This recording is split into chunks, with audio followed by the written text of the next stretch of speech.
All right, so I'm going to start the business funding options with where I left off on TikTok, and then I'll go back and I'll go through all of the funding options again and post the longer videos. But for now, let's go through the Small Business Association loans, which is one of the last types of loans. And then I'm going to jump right into grants. Now, grants are a little bit different, and unfortunately, I can't really show everybody on the computer, so I'm just going to talk to it a little bit.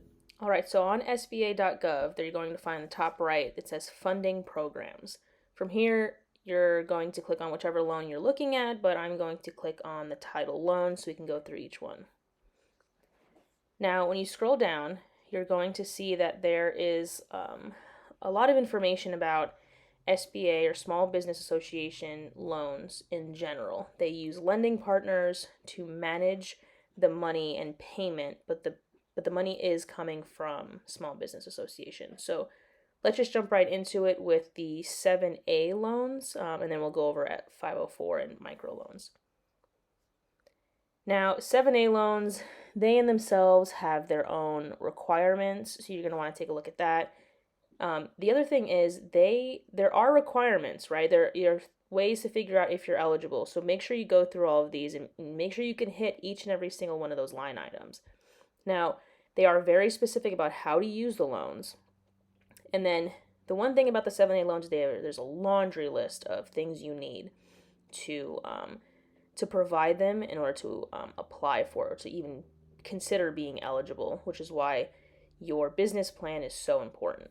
So moving on to 504, these 504 loans are geared more so for bigger businesses. You know, they have a max of $5 million, but you could be eligible because they require a net income of less than $5 million, which if most of you are on here, I'm going to assume that that's the case, but you know, I could be wrong. So go ahead and look at this. The requirement's a lot smaller, but they do tell you flat out what you cannot use the loan for.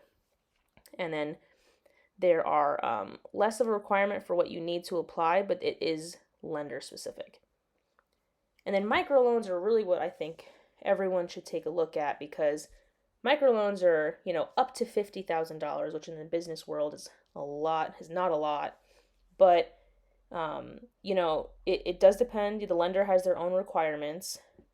So depending on the lender or bank that manages the loan will determine what, you know, you need in order to apply, but you can use these loans as working capital.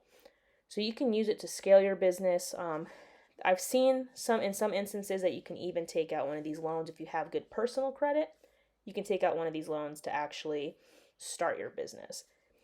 And then for lender match, the ones that are lender specific requirements or leave the requirements up to the lender, you're going to fill out all that information and find out which lender is right for you. All right, so grants are entirely different. Grants are, some people call them free money. I don't really know if I would consider it free money, but basically you have to set up an account with the government through a website called SAM, SAM.gov. And that in that website, you're going to register your business. It's going to give you a unique identifier or a unique entity identification number, UEI. You're going to take that UEI and set up an account on grants.gov. From there, you're going to see all of the grants. You're going to see grants for medical research, grants for small businesses, you know, grants for schools. It's exactly how the government's spending money and how certain entities within the government are allocating grants and free money essentially to various types of individuals and protected classes. Now, there's a way to filter it, so you can go on the right-hand side and click, you know, small business and any unique identifiers, you know, Black-owned, minority-owned, female-owned, veteran-owned, and you'll see what the grants are available. Now, the reason why I kind of shy away from calling it free money is that there is work required. You can't just, oh, look, this is free money, click on it and you're going to get it, right? A lot of times they have requirements like submit your business plan or upload a video of your story, right? You know, who are you? Why is your business unique? Why should we give you $50,000? or it's an essay. And if you're in a service industry, let's say you're a private auto mechanic and you want to get a government contract, you're going to use these same websites to, well, not grants.gov, but you're going to use SAMs to apply for these sorts of contracts. Now, the other types of grants are grants that are given to you by a private business. So Apple, Target, Walmart, they all have their own grants program. And since they're not federal, state, or tribal organizations, they have a different way of going about their grants. And that is, you go to their website, whatever they call the grant program, and it could just be like Walmart Outreach or something. I don't know if that's the exact name, but you go on there and they're going to have their own requirements too. So they're going to say, we want to give $10,000 to 100 small businesses across the United States. But, then they get really into it.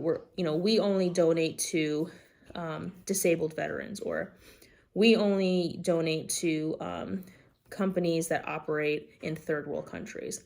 So whatever their requirements are, if you meet those requirements, then you apply. And it has the same concept as grants.gov, where there is a little bit of work. I've seen, and I've personally applied to grants where they ask for a video. What makes you special? Tell us about your business in a 3-minute video. But I've also applied to grants where they're like, we want a 10-page paper on why we should give you money, or what makes you the best of the best. We have 10 million people applying for this loan or this grant. Why should we give it to you? So keep that in mind, which is another reason why I always preach about having a sound business plan.